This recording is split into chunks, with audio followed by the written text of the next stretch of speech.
کسی ایسے آدمی کا انتظار کرنے کا حکم ملا تھا جو مجھے بٹر فلائی کہہ کر مخاطب کرتا۔ مجھے اس کے احکامات کی تکمیل کرنا تھی۔ اور اس کے احکامات کیا تھے؟ اس کے پاس پروین کی ایک صاف اور واضح تصویر تھی۔ اس نے غزالہ کی طرف اشارہ کرتے ہوئے کہا، اس نے بتایا کہ یہ عورت جل دے کر لاہور سے نکلنے کے چکر میں ہے، ہمیں اس پر ہاتھ ڈالنا ہوگا۔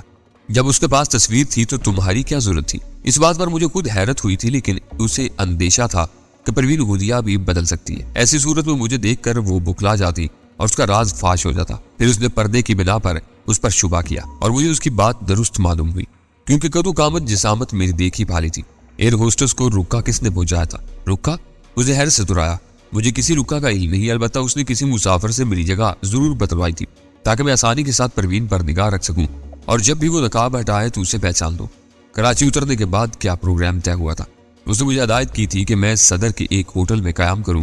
اس نے اپنا پروگرام نہیں بتایا تھا، لیکن مجھے یقین تھا کہ اپنی تسلی ہونے تک تمہارا پیچھا کرے گا۔ ان لوگوں کے لیے تم پہلے بھی کبھی ایسا کام کر چکی ہو؟ نہیں، اس نے تھوک نگلنے کی کوشش کرتے ہوئے پھنسی ہوئی آواز میں کہا، مجھے پہلی بار باہر کا کوئی کام دیا گیا ہے۔ اگر انہیں بھنک بھی مل گئی کہ تم ہمارے ہتھے چڑھ گئی تھی تو نہایت خاموشی سے تمہارا پتہ صاف کر دیا جائے گا۔ تم جن لوگوں میں پھنسی ہوئی ہو وہ اول درجے کے قاتل اور بدماش ہیں۔ وہ خود آیا، یہ تو میرے وہم و گمان میں بھی نہیں تھا۔ وہ خوف سے کانپنے لگی، اور ہم بھی کچھ ایسے شریف لوگ نہیں ہیں۔ غزالہ نے غراتے ہوئے لقمہ دیا، تم نے دیکھ ہی لیا ہوگا کہ تمہارے ساتھی کو ہم نے کیا چکما دیا۔ اب آسانی کے ساتھ تمہاری بھی گردن مروڑ سکتے ہیں۔ مجھے معاف کر دو۔ وہ تقریباً رونے لگی، میں نے تو تمہارا کچھ بھی نہیں بگاڑا، میں وعدہ کرتی ہوں اس بارے میں کبھی ایک لفظ بھی زبان پر نہیں لاؤں گی۔ شاید وہ سچ ہی کہہ رہی تھی، لیکن وہ نہ تجربہ کار تھی، جبکہ اس سے کام لینے والے بہت جادیدہ اور شفاق لوگ تھے۔ اگر انہیں مسز مراد پر ذرا بھی شبہ ہو جاتا تو اپنے پیشہ ورانہ تشدد کے ذریعے اس کی زبان سے ہر بات اگلوا سکتے تھے۔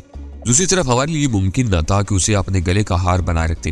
اسے گلی گلاستی کی دو ہی صورتیں تھیں، اسے مار دیا جائے یا رہا کر دیا جائے۔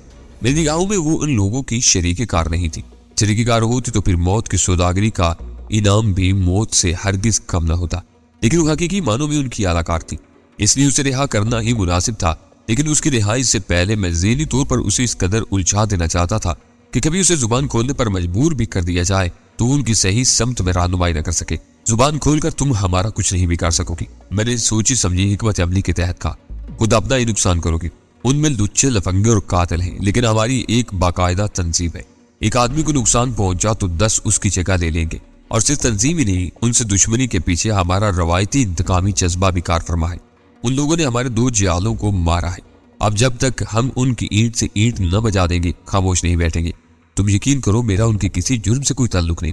وہ دستور رو دینے والی آواز میں بولی، اگر مجھے بلیک میل نہ کیا جاتا تو شاید میں چھوٹے موٹے کام بھی سر انجام نہ دیتی۔ اس قدر پارسا تھی تو ایسا مواد ان کے قبضے میں کہاں سے آ گیا جس کی بنا پر تم بلیک میل ہونے پر مجبور ہوئی؟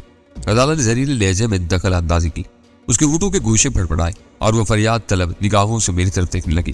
شاید غزالہ مزید کچھ بولتی، لیکن میں نے اس کا ہاتھ دبا کر اسے خاموش کر دیا۔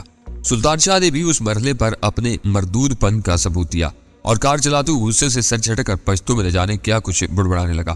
مسز مراد نے سہمی ہوئی نظروں سے اس کی طرف دیکھا، پھر التجائیہ میز نگاہیں میرے چہرے پر مرکوز ہوگی۔ ہم نے عہد کیا ہے کہ دشمن سے تعلق رکھنے والے چڑیا کے بچے کو بھی زندہ نہیں چھوڑیں گے، لیکن تم اور ذات ہو، میں تم کو موقع دینا چاہتا ہوں۔ میری خواہش اپنی جگہ، مگر تم میرے ساتھی کو دیکھ رہی ہو کہ کس طرح غضبناک ہو رہا ہے، میرے لیے ان سب کو مطمئن کرنا دشوار ہو جائے گا۔ خدا کے لیے وہ گڑ گڑا کر رو پڑی، مجھے رہا کر دو، مجھے چھوڑ دو، میں بے گناہ۔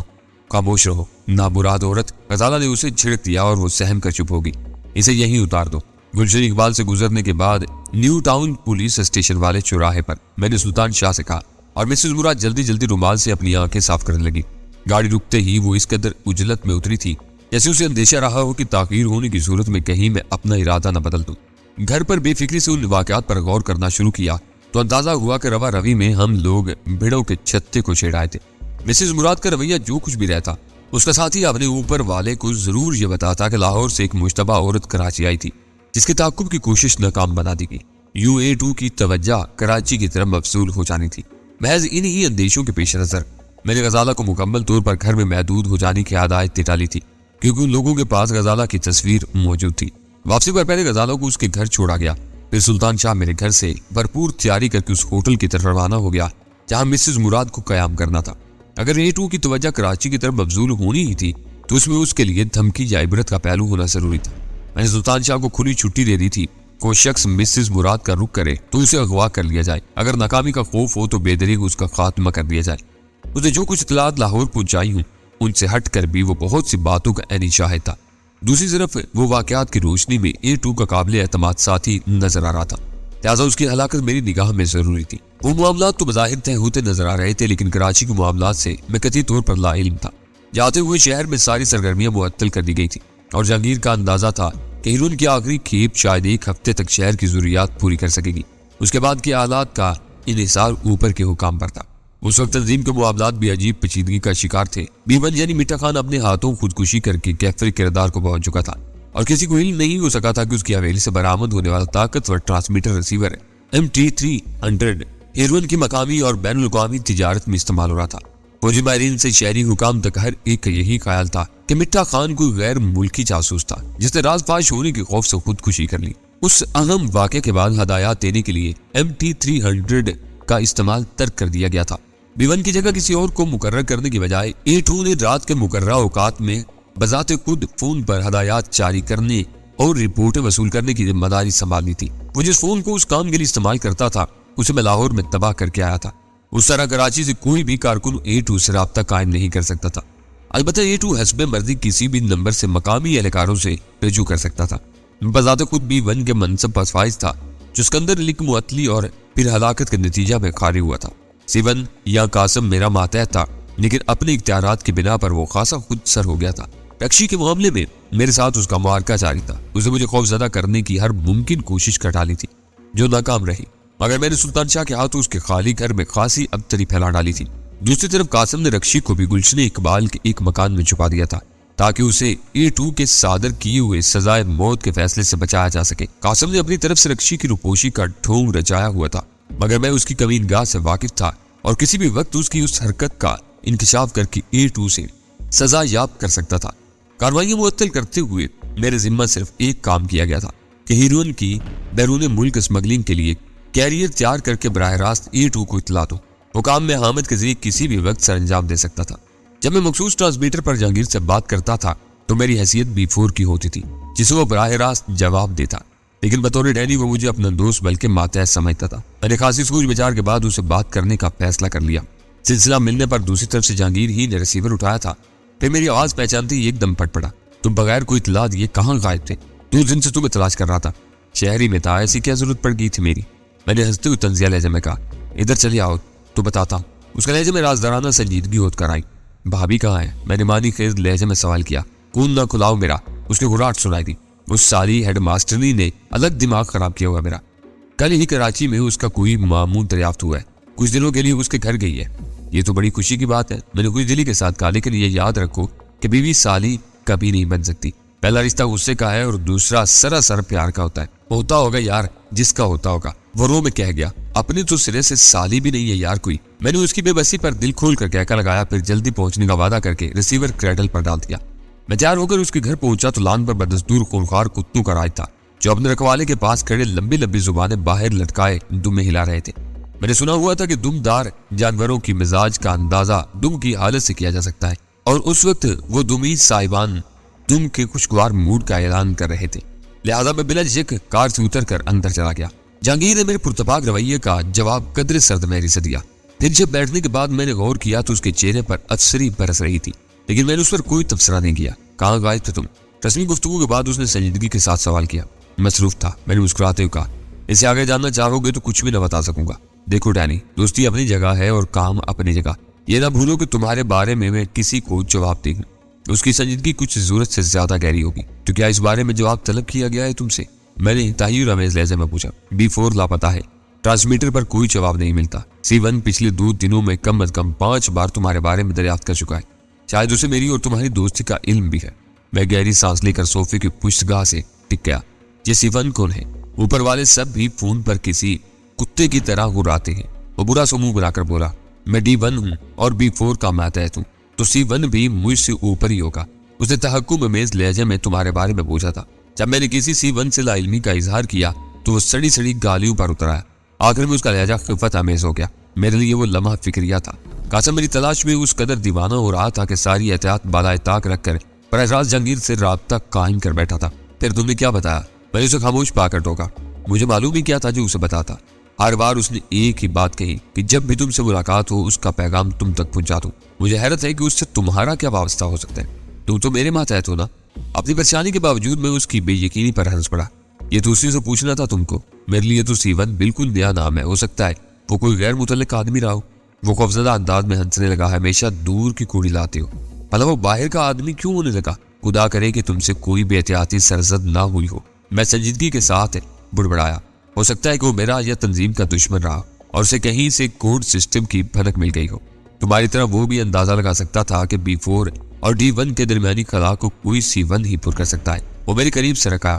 خیر یہ تو ہماری آپس کی بات ہے، میں B4 سے اس کا ذکر ہی گول کر جاؤں گا، اور اگر اسے معلوم ہو گیا تو میں نے کہا میں جیوا ہاؤس بھی جاتا ہوں، وہ کہیں بھی مجھ سے رابطہ قائم کر سکتا ہے۔ میں بھی تو آخر اس کو جواب دے ہوں نا، خواہ تمہارے ہی ذریعے سے ہی۔ وہ تیوریوں پر بل ڈال کر اٹھنے والے انداز میں بولا۔ جواب دہی اپنی جگہ، لیکن دوستی بھی تو کوئی مقام رکھتی ہے۔ میری خاطر تم ذرا سا بھی جھوٹ نہیں بول سکتے۔ میں تو بڑے سے بڑا جھوٹ بول سکتا ہوں، تم خود ہی ہر وقت مجھے ماتحتی کا احساس دلاتے رہتے ہو۔ یاد رہے میرے آتے ہی تم نے کیا کہا تھا مجھ سے۔ وہ میرے بازو پر ہاتھ مار کر کھوکھلی انداز میں ہنس پڑا۔ بڑے کم ظرف و مذاق میں برداشت نہیں ہوتا تم سے۔ ارے ہم میں بھی بھلا افسری ماتحتی چل سکتی ہے؟ آئندہ مذاق کیا کرو تو پہلے سے بتا کر کیا کرو، میرے سے گھورتے ہوئے خشک لہجے میں کہا، ورنہ تمہاری بدمستیوں کے باعث کسی دن ہم بھوکے گیدڑوں کی طرح ایک دوسرے کو نوچ کھائیں گے۔ کھانے کی بعد میں پہلے تھوڑا سا شوگر ہو جائے۔ وہ ہنستے ہوئے اٹھ گیا۔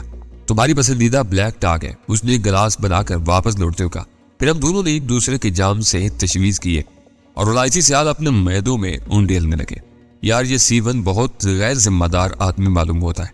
چند ثانیوں بعد وہ رازدانہ لہجے میں بولا، کیا تمہیں آنکھ مار بیٹھا تھا؟ میں نے سگریٹ کا دھواں اس کے چہرے پر چھوڑتے ہوئے کہا، اسے صرف تمہاری ہی فکر تھی۔ میں نے بازار کی بات چھیڑنا چاہی تو اس نے سختی سے یہ کہہ کر منع کر دیا کہ مناسب وقت پر خود بخود ہدایات مل جائیں گی۔ بازار کو کیا ہوا؟ میں نے تیریاں چڑھا کر سوال کیا۔ میرا اندازہ تھا کہ آخری کھیپ ایک ہفتہ کھینچ لے گی، مگر سارے اندازے غلط ہو گئے۔ بازار میں ایک دم مانگ بڑی ہے، 2 دن میں مال نہ پہنچا تو شہر میں کوہرام مچ جائے گا۔ ہیروئن کا ایڈکشن واقعی بہت بھیانک ہوتا ہے۔ وقت پر ڈوز نہ ملنے پر نشے باز کی بدحالی بس دیکھی ہی جا سکتی ہے، بیان نہیں کی جا سکتی۔ تمہارا اندازہ کیسے غلط ہو گیا؟ باہر سے تھوڑی بہت ہیروئن لا کر کھلے بازار میں بیچنے والے 2 افغان ہمارے آدمیوں کی نگاہوں میں آ گئے تھے۔ میں نے B4 کو ان کے پتے سے آگاہ کر دیا تھا۔ دوسرے دن وہ دونوں سیراب گھوٹ کی ندی سے تقریباً نزاع کے عالم میں اٹھائے گئے۔ انہیں بہت بے دردی سے مارا گیا تھا۔ تازہ گل نامی افغان کی کئی پسلیاں توڑ دی گئی تھی، مکوں سے چہرہ ادھیڑ کر رکھ دیا گیا تھا۔ دوسرا کوئی نزار خان تھا، اس کا تو سر کھول دیا گیا تھا، دونوں پنڈلیاں بھی توڑ دی گئی تھی۔ ایسا معلوم ہوتا تھا جیسے حملہ آوروں نے انہیں جان سے مارنے کی بجائے بری طرح زخمی کرنے پر کمر باندھی ہوئی تھی۔ ہر طرف افواہیں ہیں کہ انہیں ہیروئن کی مارکیٹ میں گھسنے کی پاداش میں لہو لوہان کیا گیا تھا، لہٰذا سارے برساتی ہیروئن فروش خوفزدہ ہو کر وقتی طور پر کنارہ کش ہو گئے۔ اب ان کے گاہک بھی ہمارے آدمیوں سے رجوع کر رہے ہیں۔ سیدھی سی ترکیب ہے کہ نئی پارٹیوں کو مال نہ دو، میں نے کہا۔ یہی کیا ہے، لیکن اب وہ ہمارے پرانے خورد فروشوں سے مال مہنگے دام لے رہے ہیں۔ پچھلے چند دنوں میں بتیرے لوگوں کی تو چاندی ہو گئی ہے۔ پرانے لوگوں کے مطالبات کو رد کرنا بس سے باہر ہے۔ نزار خان اور تازہ گل کے سلسلے میں کن لوگوں کے نام لیے جا رہے ہیں؟ پولیس تو اسے افغان منشیات فروشوں کی باہمی چپلش سمجھ رہی ہے، لیکن زیر زمین دھندوں سے تعلق رکھنے والے باخبر حلقوں میں نادر کا نام ہوا بنا ہوا ہے، کیونکہ طارق بیچارے کے قتل کے بعد وہی بازار میں پیش ہے۔ وہ تنہا تو نہیں ہے، 150 بھی ہوں تو کیا فرق پڑتا ہے، وہی سب سے سینئر ہے، اس لیے اس کا نام لیا جا رہا ہے۔ اگر اس معمولی سی تادیبی کارروائی نے تمہارے تخمینوں کو الٹ کر رکھ دیا ہے تو اس کا مطلب ہے کہ شہر میں ہیروئن کی حقیقی کھپت بہت بڑھ چکی ہے۔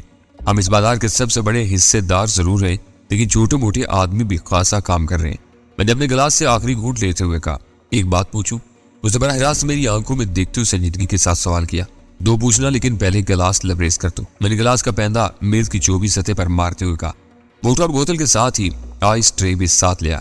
مجھے معلوم ہے کہ اب تم پوری بوتل چوس کر ہی اٹھو گے۔ وہ میرے مقابل بیٹھتے ہوئے ہنس کر بولا، غیر حاضری کا حساب بھی تو برابر کرنا ہے۔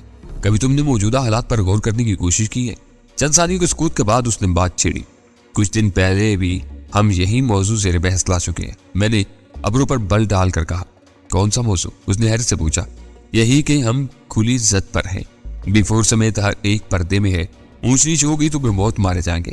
طارق کا انجام سامنے ہے، ایک طرف قانون اور دوسری طرف نادیدہ سربراہ ہم پر مسلط ہیں۔ وہ بے ایمان تھا، شاید اپنے گلاس میں پہلے ہی سیادہ ڈال کر لایا تھا، کیونکہ آخری گھونٹ لینے کے بعد اس کی آواز میں سرور کی لہر اود کر آئی تھی۔ یہ تو خود غرضی کی باتیں ہیں، کبھی اخلاقی پہلو پر بھی غور کیا تم نے؟ ہیں؟ میری حیر سے آنکھیں نکال کر بے ساختہ کہا کہ اخلاق کا دورہ کیسے پڑ گیا تم پر؟ چرس تک تو بات ٹھیک تھی، مل گئی تو نشہ کر لیا، نہ ملی تو بھی چرسی کما کھاتے تھے، لیکن ہرون تو تباہی کا زہر پھیلا رہی ہے۔ میں اپنی آنکھوں سے 2 کیس دے چکا ہوں۔ یہ بدبخت نشہ وقت پر نہ ملے تو انسان جانور کی سطح سے بھی نیچے گر جاتا ہے۔ میں نے ان لوگوں کو اپنی آنکھوں سے سسکتے بلکتے اور گڑ گڑاتے دیکھا ہے۔ اس کی آواز میں درد سے مٹایا تھا۔ جہانگیر کی بات میری سمجھ میں آ رہی تھی۔ جہانگیر ہر حال میں اب تنظیم سے علیحدہ ہونا چاہتا تھا، اور وہ یہ چاہتا تھا کہ اس دھندے سے ہی ہم منہ موڑ لیں، لیکن میں اسے کھل کر ابھی نہیں بتا سکتا تھا کہ میرا ارادہ کیا ہے۔ میں جہانگیر کے گھر سے سرور کے عالم میں روانہ ہوا تھا، اور ڈرائیونگ سے لطف اندوز ہونے کے لیے کار ایک نسبتاً طویل لیکن غیر معروف راستے پر ڈال دی تھی کہ چند ہی منٹ بعد عقب سے ایک برق رفتار موٹر سائیکل گھراتی ہوئی نمودار ہوئی اور آنن فانن میں میری کار کے برابر آ گئی۔ لہذا بھر کے لیے موٹر سائیکل کی رفتار دھیمی ہوئی اور وہ میری کار کے پہلو بہ پہلو دوڑتی رہی۔ میری چھٹی حص نے خطرے کا سگنل دیا، لیکن اسی لمحے موٹر سائیکل سے کسی بے آواز ہتھیار سے فائر کیا گیا۔ شاید میں غیر شعوری طور پر کار کی رفتار بڑھا چکا تھا، لہذا گولی مجھے نشانہ بنانے کے بجائے عقبی کھڑکی کا شیشہ توڑتی ہوئی کار کے کسی اندرونی حصے میں آ گھسی اور میرا ہاتھ اسٹیئرنگ پر بہہ گیا۔ اگر میں فوراً ہی بریک نہ لگاتا تو میری کار فٹ پاتھ پر کسی درخت یا بجلی کے کھمبے سے جا ٹکرائی ہوتی۔ اسی اسنا میں موٹر سائیکل سوار تمام روشنیاں گل کر کے انتہائی تیز رفتاری کے ساتھ آگے بڑھتا چلا گیا۔ مجھے اتنے بھی مہلت نہ مل سکی کہ اس کے حوالے کا ہی جائزہ لے سکتا۔ اپنی تمام روشنیاں گل کر کے اس نے نمبر دیکھ لیے جانے کا امکان بھی ختم کر دیا تھا۔ رہی میری کار کے ہیڈ لیمپ کی روشنی تو وہ اسٹیئرنگ پر ہاتھ بہکنے کے باعث پہلے اس سڑک کی بجائے فٹ پاتھ پر پڑ رہی تھی۔ اس نے رک کر اپنے فائر کا نتیجہ دیکھنے کی حماقت نہیں کی تھی۔ انجن کی آواز ہی سے میں نے اندازہ لگا لیا تھا کہ موٹر سائیکل کا انجن بہت طاقتور تھا، اور میرے لیے سنبھل کر اس کے تعاقب میں روانہ ہونا بے سود تھا۔ میں نے اپنی کار سڑک کے کنارے لگا لی اور انجن بند کیا بغیر سگریٹ سلگا کر